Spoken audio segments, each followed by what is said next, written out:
These are the 5 worst losses of the St Kilda Football Club since 2000, with my guest Dee-Dee Dunleavy. You only went 5? Because there's a lot. As much as St Kilda has suffered the most, the one thing you can hang your hat on is you definitely now, officially, have suffered more pain than anyone else. Did you just ask all the other St Kilda supporters to do this? And No. they all ran for cover. You are number one. That's who I want. We've only known each other a few years. I think 2020 was the first time I went on your radio show on the phone because it was COVID. You appeared like a virus out of nowhere, and I haven't been able to get rid of you. But I came on pretty regularly, and we got to know each other. And then I remember texting you when the Bulldogs were playing the Saints, and I thought, I wonder if my friend Dee-Dee will be there. Maybe we'll meet up for a beer. And the reaction you had. Oh. Well, I don't fraternise at the footy because I get very emotionally involved, and I knew that I can't make nice. And I don't know how strange. We did meet up, but I was very strange. In fact, I didn't talk to you. I talked to one of your mates instead. That's true. Do you want to share? In fact, I'll share it. Where's my phone? Where did I put my phone? Oh, God. You invited me to have a chat with you on your YouTube channel. Yes. My reply: this is a stupid idea for online content because football is are we allowed to swear? Yeah, go for it. Because there's a lot of... I'll bleep it out. Football is a children watching. Oh, come on, they've heard worse at the footy. Exactly. Football is a stupid f***ing game that f***ing breaks people's hearts. This is all in caps. And it gives them hopes and dreams and then f***ing crushes them. I'd love to. And you know I love talking. Absolutely. And St Kilda really has suffered more than anyone else. Every other club You already said that, has so got... it's getting boring now. All right. Well, I just thought you'd be proud of that. Like, because so many, Dockers fans will say, "Oh, we've never won a premiership," and even the audacity of Hawthorn fans will say, "Oh, well, we've had a couple of rough trots." St Kilda wins it. Is that something that gives you any? Well, it's why every moment I realised at some point we may never win a grand final. Mm-hmm. You look sort of smug now because I know your Bulldogs have. We may never, so I have to take joy from every little thing, of which there haven't been many of late, but every mark, every chase down tackle, every incredible goal snap from 50, I have to go, yes, that's my moment, because there may not be the big moment that everyone else has had. We haven't since 66. That's what St Kilda Football Club should really market themselves as a not a football club, but a mindfulness coach. To make you appreciate the little things. Oh dear. Do you want my first? Because my first loss relates to this. Okay, great. Here we go. Number 5. Okay, 2009, round 20. So this was the year St Kilda were unbeaten all year. Won 19 games. Essendon were, I think they were just in the 8, but we were expected to win. Somehow it got to the last quarter and we were 4 points down. They took a shot at goal, they missed, we've got possession. Bang, bang, bang, the ball straight back down to our forward line. Nick Rebold takes an incredible mark, and Saints fans, 4 points down, but we're thinking, it's Rui. It's what he does. That's what he does. He's a clutch player. He's only 30 metres out. It's a very slight angle. It's going to be okay. He's doing all the stuff, pulling up the socks, pulling his undies out of his crack, all the rest of it. And as he's doing that, the siren goes. So the pressure, it just somehow mounts the pressure, doesn't it? And he misses. And it wasn't, in the context of the season, yes, we still went on to make the grand final, lost to Geelong by 4 points. But it was more that it terrified us because we thought we would lose momentum. Oh wow! So it's as soon as this is what happens when you go for a club like St Kilda. Any minor setback, panic stations. Yes. And I reckon, can you just imagine Rui would just live that moment again and again in his mind? It just blotted the copybook. Number 4. Round 6, 2006.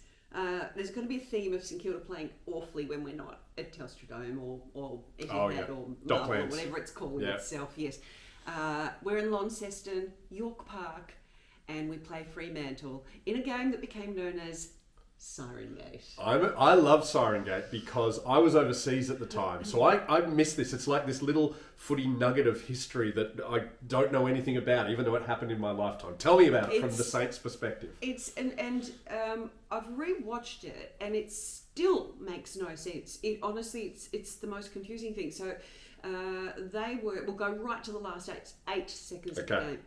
I mean, 8 seconds. You think a game is in the bag by then. Yeah. Freo were 1 point up on us. They were 94, we were 93. Let's go straight to a ball up inside St Kilda's forward 50.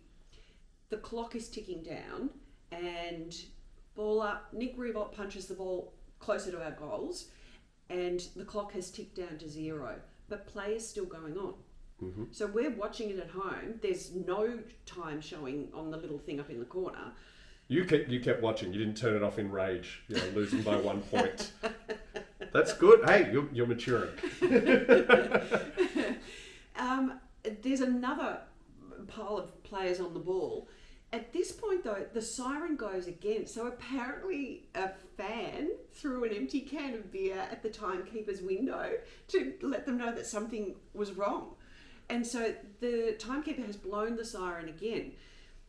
Somehow Stephen Baker continues playing. He kicks a point. Okay. The goal ump signals the point. It goes up on the scoreboard. It goes up on the little one on the telly screen. So it's a draw. But the umpires realise something's wrong. The Freo players are all gathering around them, and some of them are sort of like faux celebrating, like, hooray, we won, like trying to make the point. But there's complete and utter confusion. Chris Connolly, who's coaching Freo at the time, storms onto the ground. He's furious. Lenny Hayes goes at him, tells him to get off the ground. There's complete and utter confusion. And then it gets even more confusing because somehow, and I still don't know how, it's 25 seconds after this second siren, Stephen Baker is given another free. What? Yes. So the first point that he kicked has registered, 94. He's given another kick. He kicks a point again. So we're now, but we don't know, did the last point count? Or is this going to, do we win? Is this 95? Yeah. We don't know. No one knows anything like that. And the umpires now are they're having little powwows, and it's just chaos. Cameron Schwab, Freo CEO at the time's going crazy on the sidelines. So it was declared a draw. Yes, a draw. So they obviously didn't count Baker's first point. Yep. The second the game finishes, Freo lodges a complaint. It goes to the AFL Commission, and this is where, knowing how to deal with pain as a St Kilda supporter. If you're going to win or lose a game, you want it to all happen on the weekend. You do, yes. Oh, so you had to wait to find out if you'd won or lost. Dragged on, and I think it was a Wednesday. The AFL Commission's having a look at everything in its own sweet time, and it took 4 hours. Eventually, so the technicality is, and I didn't realise this until this happened, but so the siren keeper blows the siren. The game isn't over at the sound of the siren. The umpire must respond to the siren by whatever it is, a whistle and that. And the siren blower must blow the siren until the umpire acknowledges it. Right. So technically the siren blower was in the wrong, and it was a very quiet siren too, as I recall.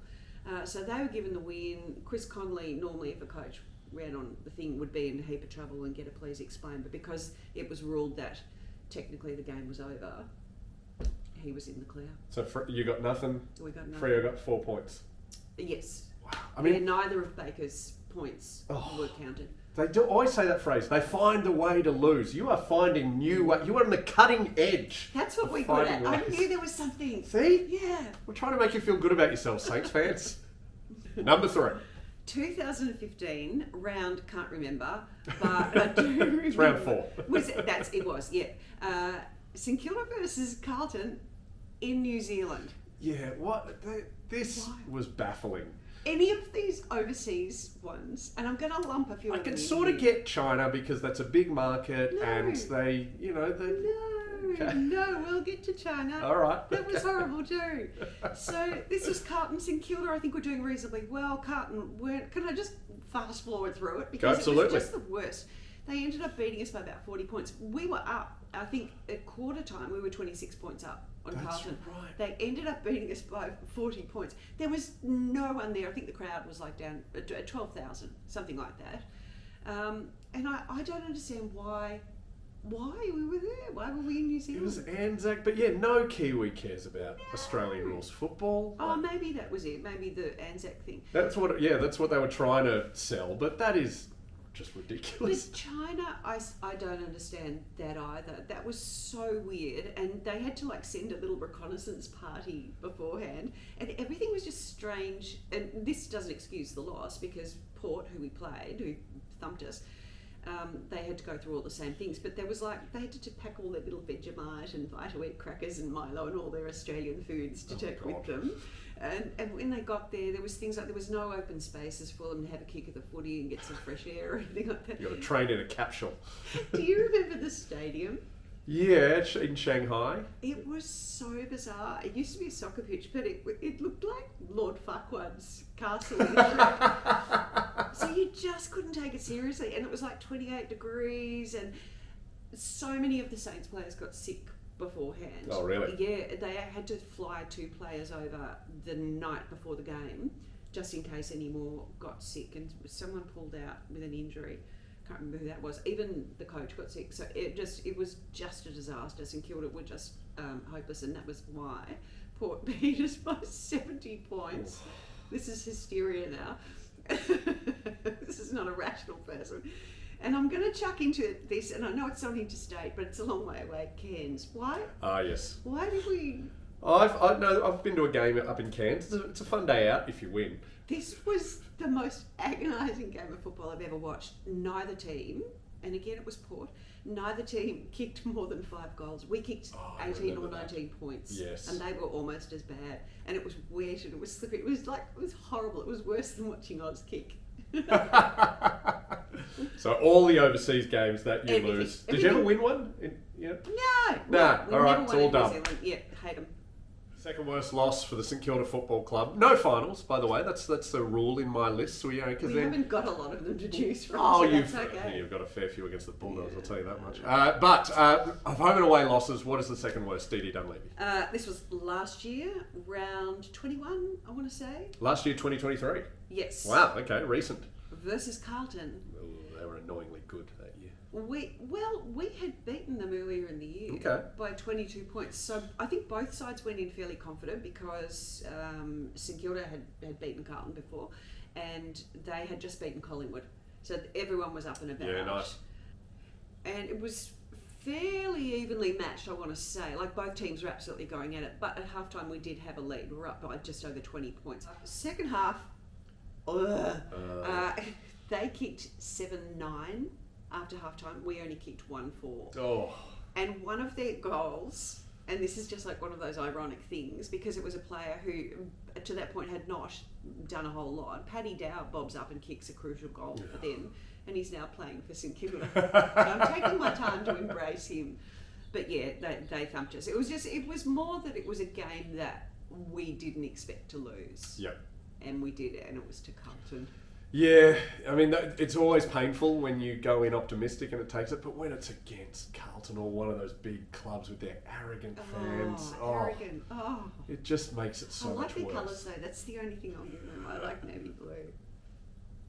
The worst loss that Dee-Dee Dunleavy has endured this century in a non-finals match as a Saints fan. Let's do it. Why am I smiling? Yeah, this is horrible. This is agony. Because you're showbiz. And even though this is the worst memory of your life, you are professional and you are broadcasting very well. Danny. Thanks. This one hurt. And it's not necessarily the biggest loss, but it was a game that we were winning it. I still in my mind think we won it, but we didn't. It got snatched from us. So it was in Adelaide. And that was the other thing, is that St Kilda had a horrible record in Adelaide. We'd lost 13 of our last 14 games. So we're going to... That's okay. You're allowed to. You're allowed to. By the way, round 19, 2017. Okay. Did I not say that? I think we forgot. Anyway, it doesn't matter. Okay. Get that. Let's be efficient, shall we? Let's go Let's through do it. this Let's go through it. By moment. She has written out every agonising moment here in like a manifesto. I've underlined bits. I've written in capitals and underlined. We're 10 points up, 2 minutes to go. Sounds good. You're going to win that game, aren't you? Of course you're going to win. Of course that you game. are. Okay, and Port fans are so dirty because they absolutely thought they were going to win. So they're all leaving, and I can remember on the telly. Oh, this is another one you had to watch on. So it's hard watching it on the telly. Definitely. They show them like there's nothing worse. The walk of shame up the steps. Okay, so 2 minutes to go. 10 points up. It gets down to the last 60 seconds. Aaron Young snaps a goal for them. Okay. So we're now only 4 points up. Okay. There's a centre bounce. It somehow ends up down in their forward 50. Okay. Jake Carlton gets his hands on it. He kicks out. Now, I mean, what did we say this was? 2017. But probably the deliberate thing was not as emphasised. Oh, as no, it that is was the now. year it was sort of insufficient intent was the Yes. big buzzword, as I recall. Well, honestly, he had insufficient intent, in my opinion, anyway. He was going for the boundary line. There was no... It went out, but they didn't pay it as deliberate. That there's a throw-in. Paddy Ryder taps the ball down the throat of Robbie Gray, who runs into goal and kicks a goal. I think there's only like 2 or 3 seconds to go. And Robbie Gray had barely touched the ball that day. Certainly that was his only goal of the day. And I can't be angry with Paddy Ryder because he came over to the Saints after, yes. and he's such a good ruckman. I mean, he played it so well. So I don't know who to be angry with. You couldn't imagine that we could have lost that game from this.